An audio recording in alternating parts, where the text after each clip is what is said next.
So welcome everyone to this month's ReproNim webinar.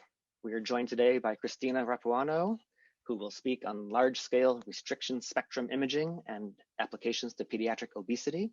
She's currently working at the Fundamentals of the Adolescent Brain Lab, the FAB Lab at Yale University, under the direction of our good friend and ReproNim External Advisory Board member, BJ Casey. Kristina's research focuses on the understanding neurobiological vulnerabilities for health risk outcomes in youth. She completed her PhD at Dartmouth College, where she investigated the influence of exposure to food and alcohol marketing on the adolescent brain with Dr. Luke Chang. In the Fab Lab, Kristina is interested in exploring the contribution of neurodevelopmental trajectories on risk for future substance abuse. She's got gobs of publications in very prestigious journals, Nature Neuroscience, Cerebral Cortex, PNAS, and others. And according to the internet, she likes cheese. Depending on how our time goes, we could discuss that topic further in the question and answer period following the presentation, maybe Stilton or something, we'll see. So as you know, in these current ReproNim webinars, we're now trying to have presentations that span a biological topic and open the discussion to the topics of reproducible research practices. Kristina was one of the teaching fellows in the recent ABCD ReproNim course, and so is fairly well indoctrinated in the ways of ReproNim.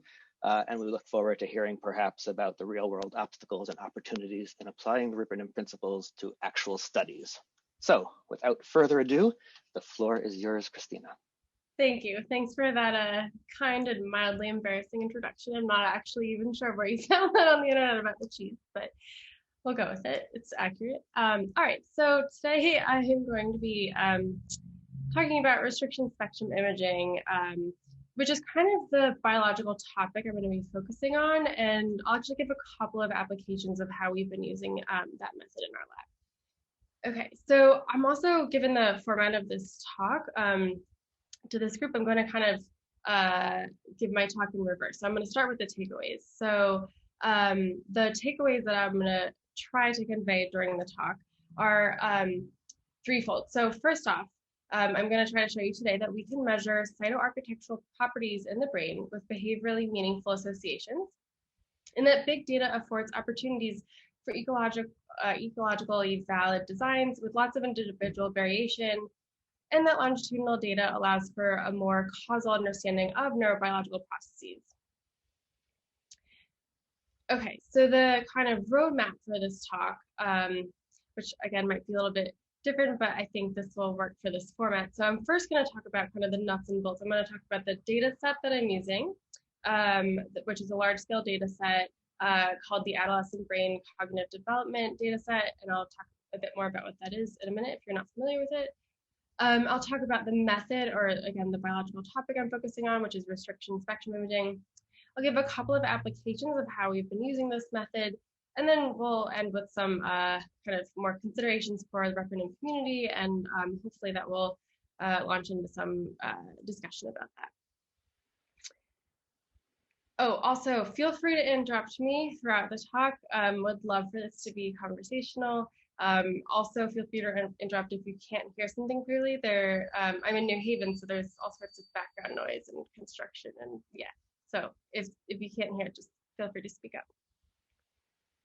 Okay, so starting with this first part of my talk, I'll just introduce to you the data that we're going to be using and the method as well.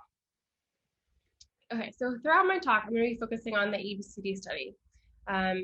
Both in terms of the studies that I'll present or the applications of what I'm working on, as well as discussing broader implications and considerations as they pertain to ReproNim ideology. So for those of you that might not be familiar with this study, the ABCD study is the largest long-term study of brain development and child health in the United States, which has enrolled just under 12,000 children ages 9 through 10, which were recruited from 21 locations all around the US. So the ABCD study includes several neuroimaging modalities, as well as a wide variety of behavioral measures, all of which are collected longitudinally. So the study is currently in their 5th year of data collection and plans to continue to follow these participants through early adulthood, so for a period of about 10 years. Just to zoom out a bit and give you a more concrete idea of what this massive study entails, participants were enrolled again at ages 9 through 10. They come in, they do all sorts of interviews. They are, we collect biospecimens, questionnaires, we do brain imaging, we do, this whole 6 to 7 hour battery. The parent also comes in and also completes some questionnaires and interviews as well. About every 3 to 6 months after that, we follow up with them by phone for these additional phone interviews. They come in once a year to do additional interviews and questionnaires, and again, all that kind of fun stuff. And then at the 2-year follow-up, we collect brain imaging again. So brain imaging is collected every other year in ABCD, and we have additional measures kind of throughout that period of time. And just to zoom in a little closer to give you a better idea of the types of things that are collected at each time point, this ranges from physical health, mental health, of course, the brain imaging measures. We collect task and rest-based MRI, as well as structural MRI, which I'll talk more about today. A number of biospecimens, particularly focusing on biospecimens that might give some idea of potential substance use or exposure to substances, neurocognition, what's going on in their environment. So this is really comprehensive. And it does change from year to year as additional questions kind of arise and more questionnaires are kind of added. So it really, it's an evolving study, and it's very comprehensive and very expansive. So these are the data that I'll be using in the or presenting in the talk today. But the imaging technique that I'll be talking about is called restriction spectrum imaging. So I'll first give a bird's eye overview or introduction to this imaging technique, and then I'll give a couple of ways in which we've used this method and what I think it can tell us about the brain in 2 very different use cases. So just to start, this method is very new to the scene of neuroimaging. So here I'm just showing a plot of the occurrence of the term restriction spectrum imaging in peer-reviewed articles. So this methodology first arose in 2013 with this paper by Nathan White, Anders Dale, and colleagues. So they proposed a theoretical framework which suggested that we can leverage properties of diffusion to obtain estimates of cell density in different areas of the brain, particularly within gray matter. They then validated this idea using histology to demonstrate that RSI can in fact approximate microscale properties that closely resemble the cytoarchitecture of rodent gray matter. So this is a pretty novel idea that we can take a neuroimaging modality, that is MRI, which typically affords investigations of macroscale properties such as the size or bold activity in different areas of the brain, and actually capture microstructural estimates of cellularity in these areas. So in the years following this study, a handful of papers came out applying this technique to different forms of clinical populations. So for example, cancer, as it can provide in vivo measures of tumor cells. And following this, there's been another handful of studies applying this method to clinical disorders like epilepsy and neurodegenerative diseases. So just in the last year and a half, we've seen a small surge in the number of papers referring to RSI. So 2 of which utilize RSI in healthy pediatric populations. And those are also the 2 studies that I'll be talking about today. Okay, so what exactly is RSI? I won't go into the theoretical validation of this technique, but if you like math and you want to learn more about the physics behind this technique, I'll point you to this validation paper. But instead today, I'll give you a kind of high-level overview in this cartoon example. So RSI is based on diffusion tensor imaging and leverages principles of diffusion to identify 2 types of water movement. So more specifically, RSI estimates diffusion that's restricted by cell walls and water diffusion that is hindered by cell walls. So this allows us to measure water diffusion occurring intracellularly, and likewise, we can measure water diffusion that's occurring extracellularly, which captures the diffusion that's, again, hindered by these cell walls. And from this, we can estimate the density of cells in different areas of the brain. So for example, in this cartoon example with a neuron surrounded by a few glial cells, we would expect to see less intracellular water diffusion relative to water diffusion outside of these cells.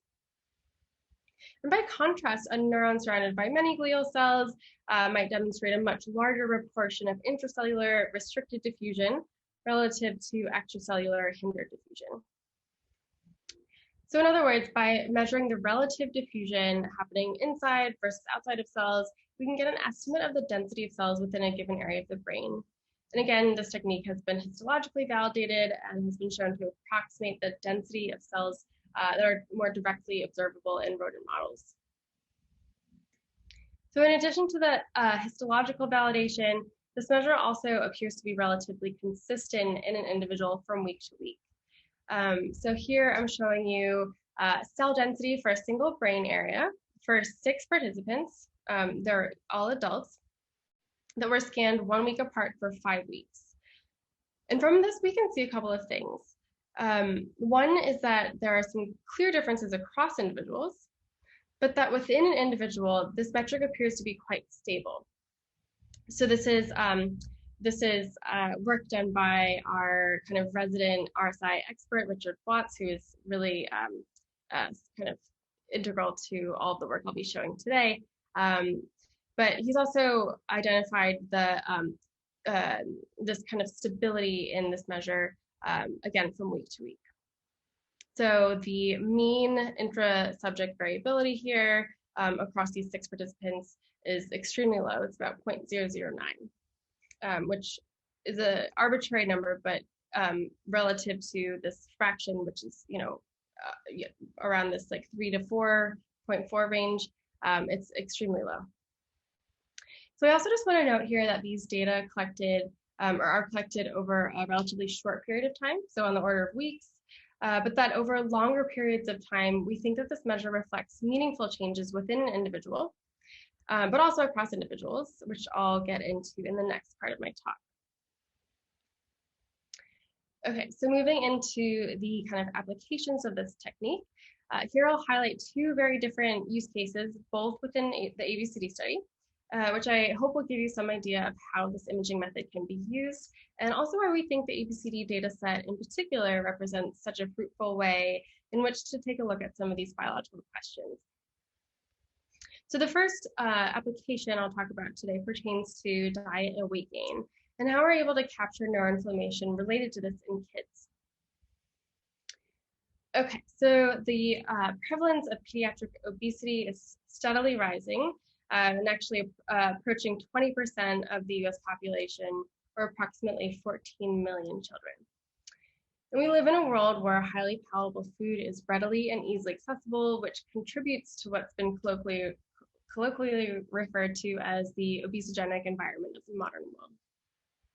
So in this part of my talk, I'll begin to unpack how diet might impact the brain's reward circuitry, and in particular, the microstructural properties of this system, and how these diet-related changes in the brain might increase susceptibility to unhealthy eating and weight gain.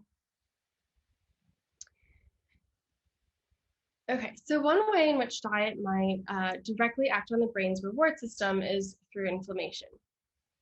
Studies in rodents have observed that diet, and in particular a high palatable diet, increases inflammation within the nucleus accumbens, which again is a key part of the dopaminergic reward system. And so more specifically, mice fed a diet high in palm oils, which is a saturated fat, show an increase in glial cell proteins within the nucleus accumbens through a process called reactive gliosis. So this proliferation of glial cells is thought to occur in response to circulating inflammatory factors, thereby indicating this neuroinflammatory response. And this neuroinflammation seems to be responsible for also modifying food intake. Some of our colleagues have shown that inflammation within the nucleus accumbens is associated with an increase in caloric consumption, but that mitigating this inflammation through viral inhibitors or pharmacological intervention actually reverts this increase in food consumption, which returns to baseline along with their body mass. So given this literature, we wanted to test whether we could capture diet-related inflammation in the human brain, which would otherwise not be possible to do non-invasively in vivo. Okay, so using ABCD data, we can capitalize on the richness of this data set, which includes measures of physical health as well as a lot of individual variability. So one measurement that's collected yearly on children enrolled in ABCD is waist circumference. So waist circumference, just briefly, provides a measurement of physical health similar to that of body mass index or BMI, but waist circumference might better approximate visceral body fat, which is thought to provide a better indicator of early risk for negative long-term health outcomes. So here I'll just show you the relationship between individual differences in waist circumference and the cell density of each region of the subcortex.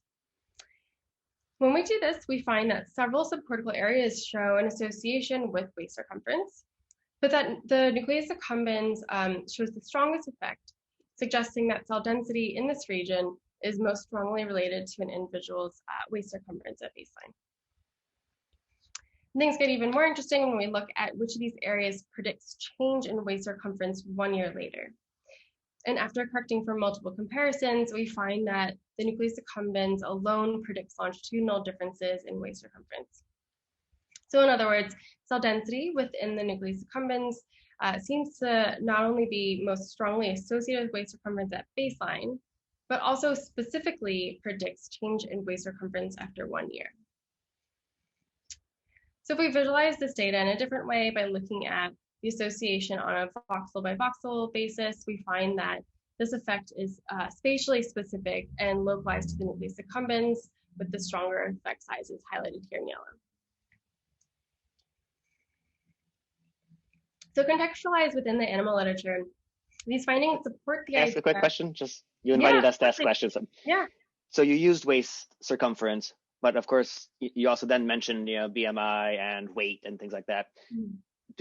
Would you get the same thing with those other measures, or does it care? Yeah, absolutely. Yeah. So we also compared this to BMI, and we find basically the same results. Yeah, waist circumference is kind of, or let me flip that around. BMI has been kind of criticized in the obesity literature for what it can actually tell you about someone's actual health risks. So that's why we are reporting the waist circumference here, but it's a good question. We see basically the same thing with the BMI. Okay, thanks. Yeah, good question. Okay, so so contextualized within the animal literature, these findings support the idea that a highly palatable diet might lead to increased neuroinflammation within the nucleus accumbens, which we're observing here as an increase in cell density, which may then lead to subsequent unhealthy eating and further weight gain. So this sequence of events has been suggested to reflect a vicious cycle whereby diet and weight gain influence neuroinflammation and vice versa. But even though we've shown that nucleus accumbens cellularity is associated with weight gain, this sort of raises a chicken or the egg question of which came first. So now that ABCD is releasing additional waves of longitudinal data, we can begin to ask this question of what's driving what. In other words, if weight gain also drives nucleus accumbens cellularity or inflammation, or if this is really a vicious cycle of inflammation and weight gain kind of contributing to each other. So at year 2, we can see that both waist circumference and nucleus accumbens cellularity significantly increase over this period of 2 years. And then we can ask how these two variables at baseline are driving these changes after 2 years. To do this, we can set up a model that directly asks this question, or more specifically, we can use latent change score modeling to isolate the change relative to an individual's baseline measures and look at how these changes in both variables influence each other. So I won't go too much into the details of this model, but just to highlight here that we've, in using this type of model, we've been able to show that waist circumference and this nucleus accumbens cellularity measure both show significant changes in the corresponding measure. So in other words, both of these measures seem to reciprocally contribute to corresponding changes in the other measure. So this kind of suggests this idea of this vicious cycle that's kind of perpetuating one along the other. But this model doesn't directly evaluate the association with diet. So again, with this new wave of data, we've been able to more systematically test this diet-induced neuroinflammation hypothesis by using dietary intake data collected during year 2 of the ABCD study. So specifically, we find that self-report dietary fat intake is associated with the child's waist circumference at year 2, which is perhaps unsurprising.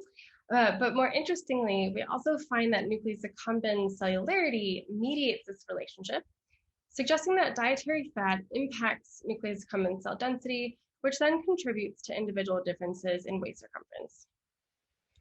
So not only do we find that nucleus accumbens cellularity continues to be a strong predictor of waist circumference at year 2, but this measure also seems to be implicated in perpetuating this putative vicious cycle of diet-induced inflammation and weight gain, which, just as a reminder, also recapitulates studies in animal models demonstrating this similar cycle of diet, inflammation, and causal associations with feeding behavior.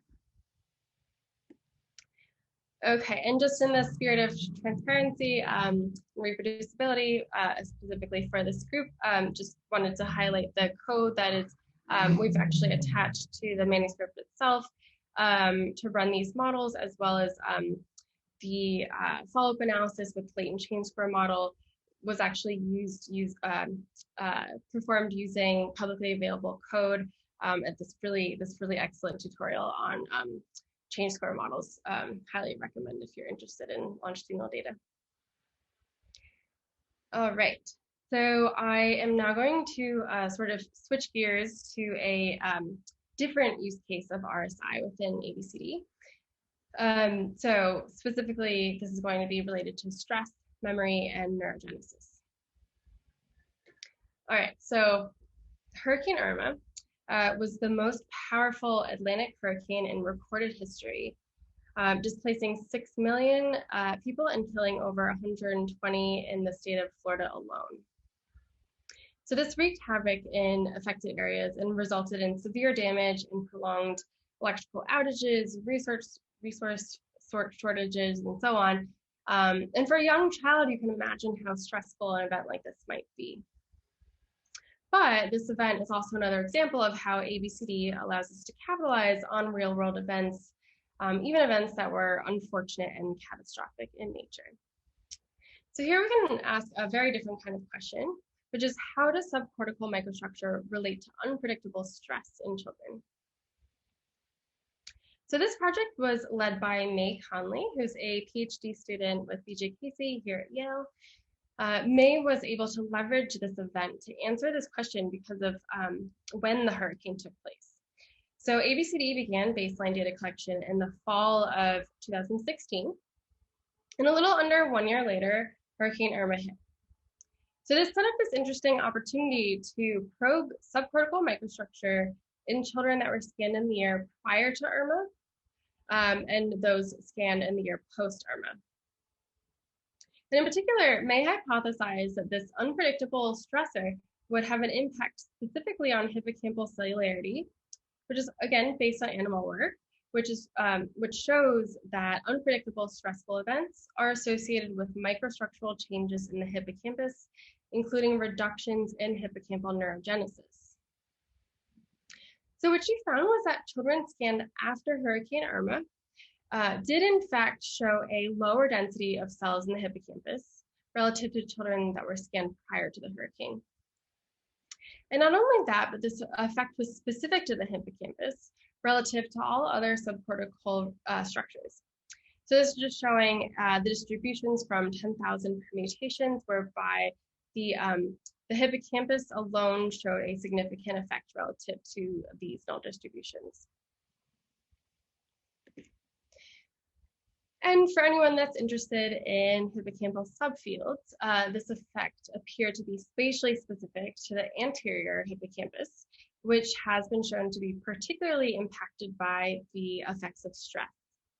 So animal work has shown that unpredictable stress influences neurogenesis, specifically within the anterior hippocampus. And what's even more interesting is that across all participants, both pre and post-IRMA, the individual variability in hippocampal cellularity was also related to behavioral performance on a memory test, suggesting that the cellularity differences we're seeing in the hippocampus are associated with functionally relevant memory processing, and further supporting this idea that these differences are attributable to changes in neurogenesis.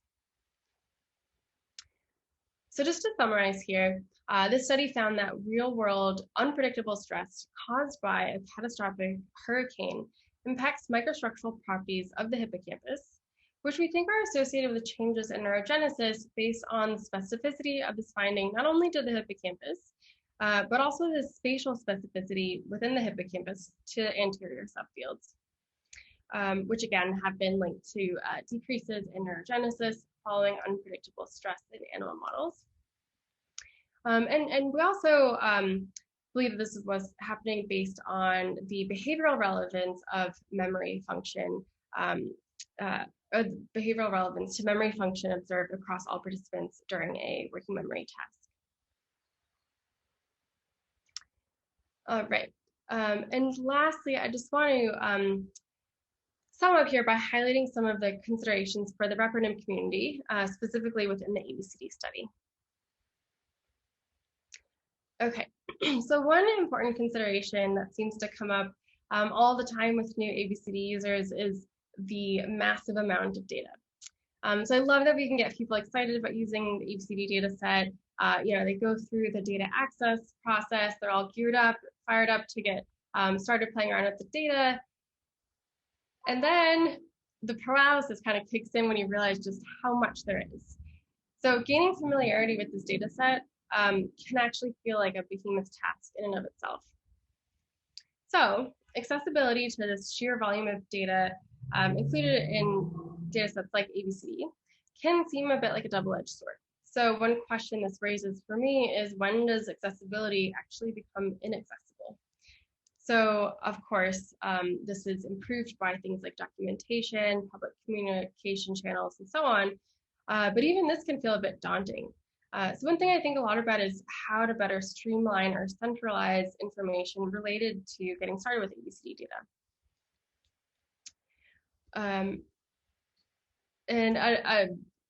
Another aspect of this, is accessibility to ABCD is not always as simple as going through the data access process and clicking download. So for example, if you want to access processed neuroimaging data, you have a few options you have to consider. So whether you want tabulated data in like a CSV format, if you want processed contrast maps, fast-track DICOM data, all of those of which are available through the NDA and processed by ABCD's Neuroinformatics Core.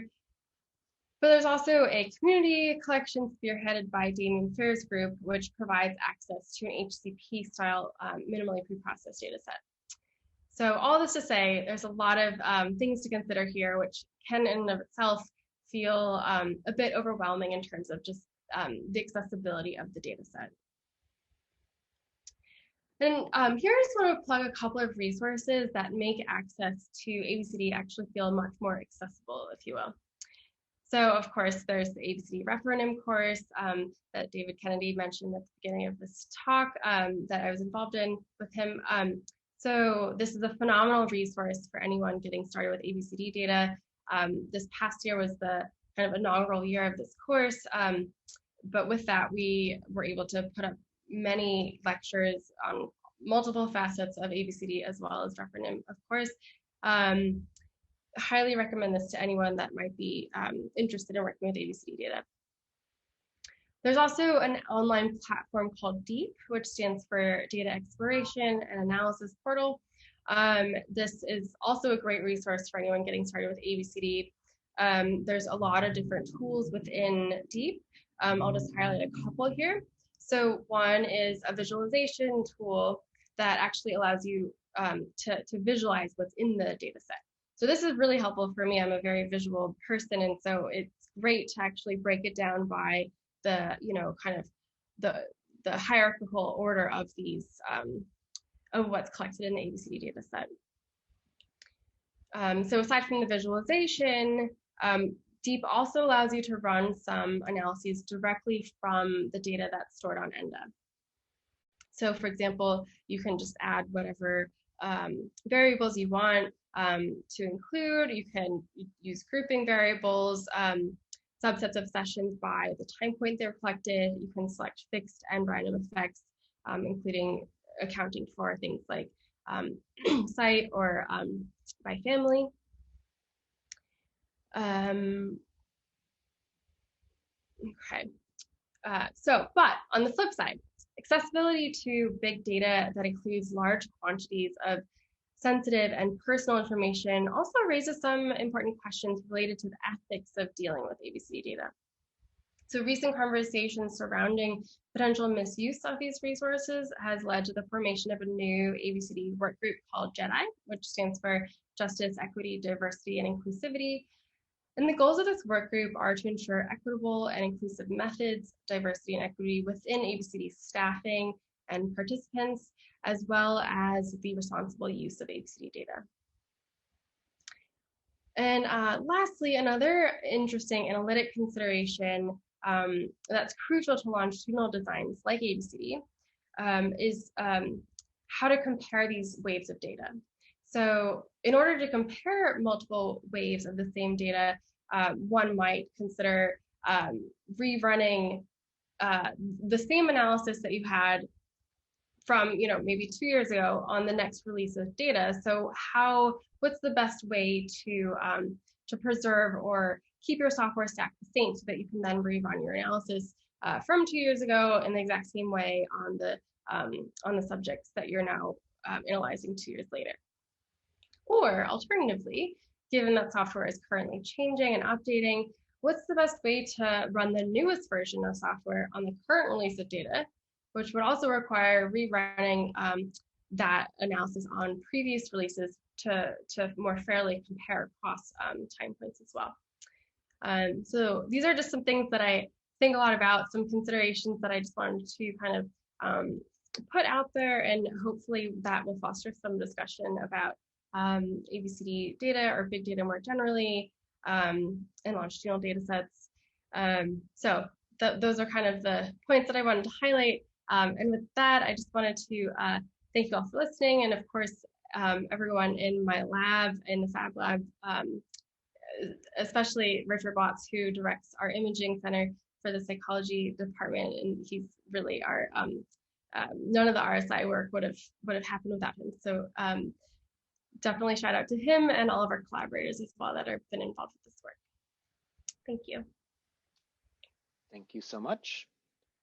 We can have time for questions, and so we encourage questioners to carefully unmute themselves and jump in. I guess I will start the questioning. So these RSI measures, so in this case, are you using measures that the DAIC makes those measurements, or do you have to do those yourself? Yeah. So yes, thanks for raising that question.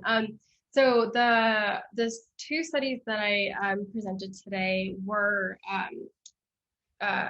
processed by the DARC. So so essentially the informatics core for ABCD, they process everything and release it in basically like a spreadsheet format, which makes it very easy to just drop in variables to run your analysis. And that is exactly what was used in these two studies. Yeah, great question. And I think it's true, I guess we could confirm, there are containers and things that the do make available, so that principally one could go back to the source data and rerun what DAIRC did, although I don't think I've ever tested that. Yes, so in theory, that is accurate. From personal experience, I will say it's a little, it's maybe not as transparent as I would prefer for it to be. So just for example, you might be able to go in, all of their scripts are on GitHub, so you can go in and take a look at those and see what's been done. And there's of course all the initial papers that were released on ABC and how things were processed. I will say, of course, just having the code on GitHub isn't always enough. You need to have the dependencies, and a container is pretty crucial to needing, if you want to rerun this exactly. And having taken a look at that, I think it's, I think that it's a little less transparent than I would prefer, which is, I think, partly why the DCAN processing pipeline is so useful, because it's extremely open. All of the documentation is there, all of the containers that you would need. So I think it's kind of a trade-off, in my opinion, at least, and from my experience. Yeah, and it's a terribly daunting task, I'm sure, on the DAIRC to, on the one hand, get all of this done in these very dynamic data sets, and a lot of moving parts going on there. So one can imagine that also being a little. So again, it's an opportunity to rerun modern versions of, or additional versions of those, as they go forward, because again, I think that's an important element to compare and contrast versions and new ways of approaching things. So that's a good opportunity if you can get the challenges and the CPU cycles and things like that. Okay, can we induce any other questions from the audience? I'm glad to see. So I had sent the link that you sent to Richard Watts, who I just realized has joined us. So I'm very glad that he's here. And if you have anything to add, would love to hear that too. If I missed anything. No, I think that was a really clear presentation. Yeah, I agree with you on the container, and I think it does contain some compiled MATLAB code, which is a little bit, there's a lack of transparency there a little bit, but then there's potentially some IP related things going on as well. Okay, thank you. I have a pretty basic question. Hi, Kristina. So I'm really interested in this data set, and thank you for the clear presentation. But I'm curious about how a lot of this data is currently formatted. So like, I know you talked about it already being, some of it already being analyzed, right? Is there also raw data that's accessible, and what kind of formatting is that in? I mean, it depends a little bit on what kind of data you're talking about. So you can, for the brain data, you can collect or you can download the raw, like just DICOM images and start from scratch. For other types of data, like behavioral data, that will probably depend on what you want. Like, some questionnaires and that kind of thing might just have the scores rather than like the whole, I don't know. The whole yeah. But for the brain data, yes, you can download the DICOM data and start from there. So it's really like, this is part of what I think makes ABCD sometimes a bit daunting, because it's like, well, what is best? There's like, several ways that you can go about working with the brain data. And I think for different things, for different questions or different cases, different like things might make more sense, different ways of doing that. So for example, we have worked a bit with connectivity measures within ABCD, and have worked with Todd Constable here at Yale on that, and their group or his group, and they have their own kind of in-house processing pipeline that they like to use for connectivity. So for that, we did download the raw DICOM data. So yeah, I really think it depends on what your question is and what approach might be most appropriate. But yeah, it is all accessible. Yeah, exactly. But I like to recommend starting with the tabulated data for anyone just wanting to get become familiar with ABCD, because it's so much. I think starting with something that's already kind of there, like in a tabulated kind of format, it seems a little bit more approachable to at least like get familiarity. That's really helpful. Thank you. Yeah.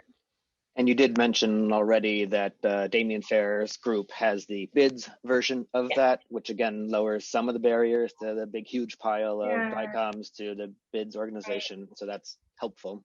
Yeah, I think that's a really helpful resource. And they also have some interesting, so it's minimally preprocessed. So I think it's a little bit more approachable for getting going with some analysis. But also they have, forget what they call it, but they have these like subsets of identified groups that are matched on a variety of measures if you wanted to have like a test and training sample. So I think there's a lot of helpful resources in there too. And again, I think it's a great reminder that the dauntingness of this, does need tools to help make it easier. And again, I know we all struggle with, even how to work with that data. And really, I'm going to try to induce Yarrick to speak here, that a lot of work has gone on, especially in that BIDS version of the data, to make it data lab accessible. Now, again, there's still lots of access issues, but once one is authorized, our goal ultimately from ReproNim's point of view is to make installing the data set or subsets of that data set, a data lab get ABCD with some qualifier types of things. And with the right authorization, of course, have that appear in your data lab data structures is the goal, and partially there, I think, would be my answer. Okay, well, if there are no other questions, I have a couple announcements to record, or you all can hear it, but again, mostly for the video version of this. The two announcements are next month's webinar. The 2 days before the US Independence Day will be Friday, July 2nd. We will feature Dr. Michael O'Shea and his colleagues from the Environment, Epigenetics, Neurodevelopment, and Health of Extremely Preterm Children. That's been following a cohort of extremely preterm children in a longitudinal study that includes imaging then at age 10 and 15. And so we'll look at some of the neuroanatomic and functional consequences of prematurity. And second of all, sort of a complement to these, a little bit more didactic and webinars, is we are starting a office hours types of concept once a month, the third Fridays, starting June 18th, where really people can just drop in, ask questions about approaches to reproducibility, how to do things a little bit more end user centric as opposed to presentation centric. Very free form, drop in, and if our standing time doesn't work for you, email us and we'll create a special time, because again, I know not everyone can meet at a particular time. So that's open to all levels of users. It's sort of a new outreach effort we're trying to do. And again, that starts Friday, June 18th.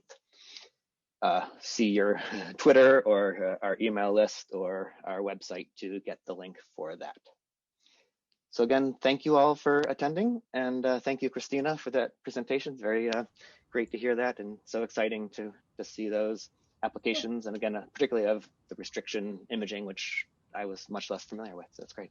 Thank you.